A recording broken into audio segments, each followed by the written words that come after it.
Season 1 Reloaded patch notes are here for multiplayer, zombies, and Warzone. First, with multiplayer, you get new maps, Rio 6v6. This was actually my favorite map from our early play session. Overall, pretty solid. New operator, we get A-Train and Firecracker. Those are obviously paid skins, whatever. Do what you want with your money.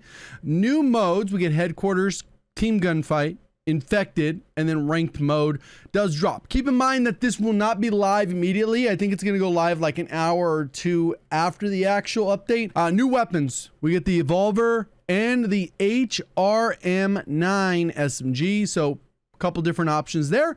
And then the event, we get the Boys Are Back, and all new mode arrives. Obviously we had a boys event in Modern Warfare 2, but now we have another one here. It's called Soup Siege. Compete in this new souped up kill confirm mode. And then to actually complete the event, you got to do these various things. Hopefully they have hybrid where you're going to be able to do these also in Warzone and also in zombies, so you can go ahead and knock those out. Then there's some global customization. It says adjustments, geometry, appearance of Gaia. So they brought that one back. Hopefully that means that it's fixed. A familiar camo in the Poison Frogs category will now appear in the intended once equipped. Unobtainable calling cards are no longer displaying in the premium category. Equipped to all button from the battle pass will now ensure customizations are applied in private match. Fixed an error that prevented the endowment direct action pack to be purchased. Resolved an issue that several camos failed to apply to the Holger 26 LMG. Resolved an issue in which the user was able to navigate through the operator's skin while using a controller. The fossilized weapon blueprint no longer displays inconsistent camo coverage. Several errors have been resolved that block players from equipping various weapon blueprints. And then overall UI improvements for multiplayer. It says faction emblems are now displayed while viewing the scoreboard. Minor visual adjustments to prestige animations in the after action report. Gunsmith corrected inaccurate pros and cons displayed for several attachments. There was a lot of those. Revised several attachment descriptions to better reflect their true effect. That's a W. Addressed multiple issues that equipping a conversion kit that resulted in incompatible attachment combinations.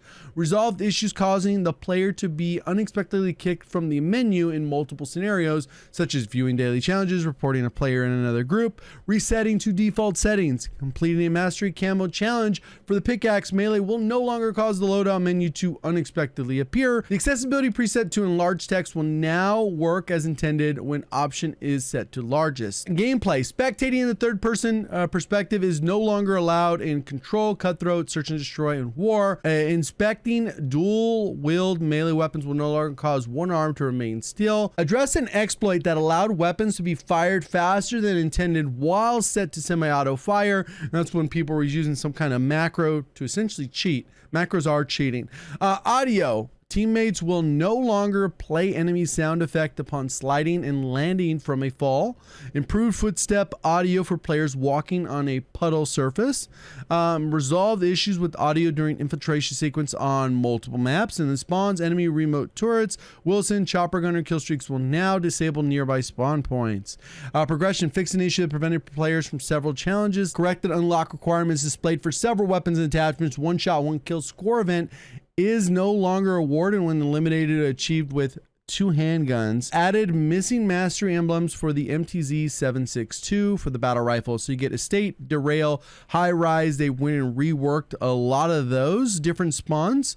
And these are the ones that are mainly being reworked as a priority, because I would imagine ranked needs to have spawns that work, and this will also apply to the CDL with the Pro League. So modes infected and search and destroy. Using field upgrade will no longer cause it to become disabled for the remainder of the match. Plenty of cover. Okay, just a lot of bug fixes. Weapons. So they went and modified a bunch of weapons for multiplayer only. Holy multiplayer. I'm not going to go through all of them. I will link this in there because there are way too many. You don't need me to read line by line of what changed in that area. That is insane. It just goes on and on and on. Holy. Okay, launchers, EMP effect. Okay. Oh my God. And then rank drops. And then we got competitive overview, kind of what's in the competitive. What's limited. If you guys don't know, in rank, they tend to restrict a lot of stuff. As you can see, a ton of list of items there. So they have the different breakdowns. You hit the different milestones. There will be rewards associated with those. Pretty straightforward. Leaderboard will go as soon as somebody hits 10,000 SR. They'll pop up in the top 250 leaderboard. Get different ranks and rewards depending on where, if you're getting wins, if you're getting placement, all those things. And then there's a bunch of competitive integrity features, which is pretty important. Hopefully some of these things are in Warzone too. But penalties and suspensions. Players who disconnect or quit from a match will receive SR penalties. SR forgiveness. Obviously disconnects or quits in the middle of a match. All team members outside of the player's party will not lose any SR, so that's pretty good. Match cancel if any player, that was part of Warzone already. Match cancels if any player quits disconnect before the start of the match. Player will be canceled, will not count. Many players will be returned to the main menu. Professional conduct only. Friendly fire is enabled. Demotion protection after advancing higher. Okay, we know that. Party SR restriction. They have the different ranks that it's split up in. Additional social features. You get the hot streak win, social profile. So that's those areas. Now we got zombies. We get a new Warlord Dukibi. Operator will find Dukibi Fortress in the top of the skyscraper in Zaravan City. Technology savant, the Warlord uses drones, turrets, and wheelsons as her main line of defense. Contracts. Ether extraction. Players can now move immediately after successfully interacting with the Ether extractor. W, that was such an annoying thing. Eliminate bounty target. Address an issue that allowed high-value targets to spawn inside of locked mercenary strongholds. Kind of annoying. Yes. Field upgrade, just an issue that prevented players from using field upgrades when wielding the dual Kodachis. General, address an issue that allowed players to damage other players in Modern Warfare Zombies. Yeah, I don't think that was very common, but it did happen. Close an exploit that allowed players to carry more than 2 weapons at a time. Address an issue that would create a contraband copy of the insured 2 slot when equipped as a secondary. Good that that's done. I kept having to delete those. Enemies, terminus outcome, sentry turrets. Sentry turrets are now EMP'd when shot by the Stormender. W. Zombies, hellhounds. Friendly hellhounds will now heal newly added squad members. Friendly pet hellhounds will now retain their name and level when traveling to the dark ether. Ram 7 addressed an issue that prevented players from equipping the base Ram 7 for some reason. Okay, they rebuffed the decoy grenades from 6 up to 8 again. The monkeys, they increased the duration an extra 2 seconds, so they're more valuable, and then they will attract hellhounds. W. Bone collector skin now appear correctly in the strike team menu. Thank you. Oh, the slay operator skin also appears normal. UI leave squad members can now choose to leave their squad. That's interesting. Mission progression notification. Players will now be notified of certain progression milestones when completing missions. Example, a mission step that requires a player to kill 50 enemies will now notify at 10, 20, 30, and 40. Okay, cool. General address an issue that prevented players from being notified that they earned the house cleaner calling card, and stability crash fixes. That's zombies down to Warzone. All right, so this should be a pretty decent patch as well. Adjusted geometry and appearance of Gaia. Okay, that was all what things we went through in the multiplayer one, but basically it fixed some other issues that you couldn't equip stuff. But Warzone, we get night vision gulag. This is going to be a rarer thing, just like the other ones like Go Again, Locked and Loaded. That's going to be in there. So pretty straightforward. Players will utilize the same list of weapon loadouts as the normal gulag. It appears randomly in rare and a special occurrence. Overall map polished. In an effort to provide players with smoother, more immersive gameplay, players have been extensive efforts towards identifying and addressing various concerns with map geometry. We're happy to share that thus far we've fixed over 50 mantle spots, 50 mounting spots, 150 areas affected by clipping, fixed over 20 known exploitable areas. So these are like the wall breaches under the map, under the other part of the map, under this. They can only do these in big title updates. So if they missed any, you have to wait till season 2, sadly. That's generally how it works.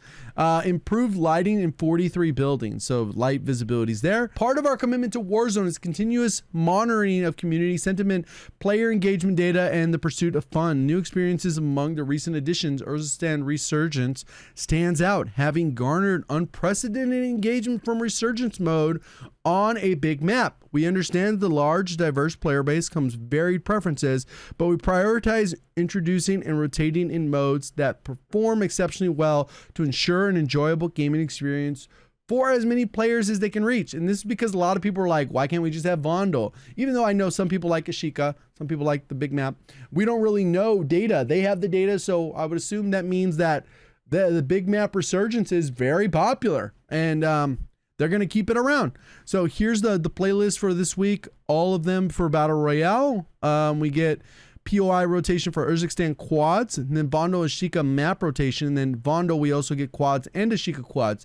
This is probably them trying to test out which one's more popular. Whatever you like, we got quads for days. We don't have any trios, sadly. That kind of sucks, but it is what it is. Plunder is back and Lockdown's there, so we're gonna have both of those available. Okay, so for Warzone, hopefully we don't have as many as multiplayer, but we'll see. So it looks like they're not nerfing the MTZ Interceptor or the WSP Swarm. You can see right here, it says Interceptor and Swarm should get a later update or additional changes in the near future, which hopefully just means next week or even as soon as tomorrow. Holger gets a slight buff. It definitely needed it. M13B gets reduced, so it gets a little bit of a nerf. It was probably one of the better MW2 weapons available for long range, so it's kind of an odd nerf to me. MCW gets buffed. Nice. It was one of the worst guns in the game. You almost wouldn't want to pick that up as floor loot, so that's pretty solid there. So hopefully we'll see some improvements. It probably doesn't make enough of a difference to jump into the meta, but we'll have to see. MTC 762, it does look like it got nerfed. It was pretty strong. The Bruin looks like it got nerfed. The LSW nerfed. The Pullum Yacht nerfed, and this is with the aftermarket part. And then we also have the TAC Eradicator nerf. So basically they went and nerfed the entire long range meta. AMR should get a buff. It did. Okay. ISO gets a slight nerf, sadly. They should have buffed up the range though, but they kind of nerfed it all the way around, which is sad. Rival gets a reduction to the recoil. MTZ Marauder, okay, whatever. And then Striker, it gets a slight buff. The Striker 9. It did need it. The Striker's good. The other ones are okay, but the Striker 9 was kind of bad in that sense. Sniper Rifle, the Cat. We reduced the benefits for bullet velocity and range, so that should make it a little bit harder to hit shots. I think they want to just make sniping feel rewarding, where you get the one shot and it doesn't feel like hit scan. Ammunition, a bunch of changes to that. Lasers, different various changes, which obviously these will be reflected in game. Okay, Champion's Quest makes his debut today.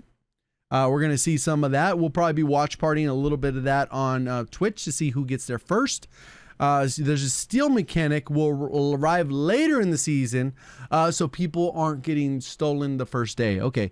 Okay, that's cool. Deployable buy stations, loot underneath. A deployable buy station will be removed to prevent overlap. Okay, black sites, we've updated the spawn behavior on black sites, so they're more focused towards the center of the circle. Zip lines improve ability and interact with the attached zip line. Change interact behavior to allow players to loot items on the ground near a zip line. Fixed an issue with the rebreather that would make using it more difficult. The item should now have all 4 of its charges available. I don't know. Why do we even have that? Vehicle respawn. Vehicles will now respawn after being destroyed. Not necessarily what it does, but like where does it fit into the game? I don't think it currently does.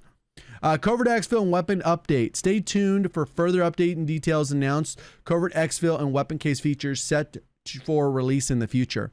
EOD will now clamp 120 down from 150. You'll take less damage. EOD gets a buff. Quick fix. Fix an issue preventing health regeneration to occur after inserting an armor plate. Bomb drone, increasing the warning range to 14 meters up from 6, so they double the range. I don't really understand where that comes in. I don't know. UI UX. Altitude arrow improvements, quality of life. We've made improvements to the way that the altitude arrow appears above, below icons on the mini map and TAC map to help players better navigate their way towards objectives. Improvements to audio. We get audio occlusion improvements have been made to audio inclusion. You'll have to find out when you play though. There's a lot of times we've said update to audio and there's nothing. But we'll see. Plain audio adjustments have been made to the audio and the infill and exfil. Music channels adjusted cinematic music so that it's no longer entirely on the entire gameplay channels rather than the cinema. Allied sounds reduce the volume of friendly slides, jumps, lands to better distinguish between friendly and enemy behavior. This should help with flex as well to be better. Also plenty of bug fixes with various things. Holy, they've been working. We'll see how it goes. Appreciate all the support. Thank you for watching as always. Have a great day.